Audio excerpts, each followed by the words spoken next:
టైంలో రావాలి అనుకోవటం వల్ల కూడా లేట్ అవుతున్న పరిస్థితిని మాత్రం చెప్పిండ్రు. మొత్తానికి మనం చూడొచ్చు ఒక్కసారి మోహిత్ మీకు ఆలయం ప్రధాన ద్వారం ఒకసారి ఎంట్రన్స్ చూపించే ప్రయత్నం చేస్తారు. ఎంత చక్కటి పూలతో, మంచి మంచి అందమైన పూలతో, ఈ పూలు కూడా నిజానికి ఇక్కడి నుంచే కాకుండా వేరే సుదూర ప్రాంతాల నుంచి ఇక్కడికి తీసుకొస్తారు. మనం గులాబీ పూలు చూడొచ్చు, అన్ని రకాల రంగుల గులాబీ పూలు, అలాగే చామంతులు, బంతి పూలతోటి అమ్మవారి వదనాన్ని, అమ్మవారి ముఖ వర్చస్సుని పూలల్లోనే అలంకరించిన రీతి నిజంగా అద్భుతమని చెప్పాలి. ఇంకా మనకి పైన చూస్తే కొబ్బరి మట్టలు, అలాగే నందనంతో కూడిన ఆకులతో కూడిన అవి అసలు ఎంత వెరైటీ కలర్స్, వెరైటీ పూలతోటి అమ్మవారి ప్రధాన ద్వారాన్ని అలంకరించారు. మనం అక్కడ ఉన్న బోనాలు లోపలికి వెళ్తున్న పరిస్థితిని కూడా చూడొచ్చు.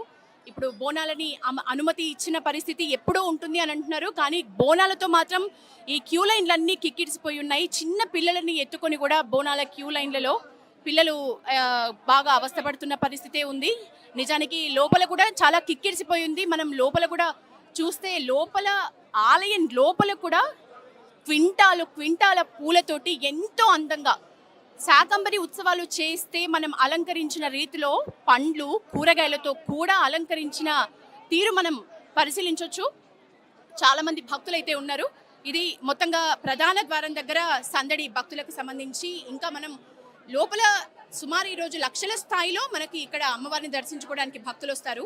కానీ విఐపీలు ఇంకా ఎవరెవరు వచ్చారు, ఎలాంటి బందోబస్తు ఏర్పాటు చేశారు, సుమారు సీసీ కెమెరాలు ఎన్ని ఏర్పాటు చేశారు, మరి కాసేపట్లో అందించే ప్రయత్నం చేస్తాను.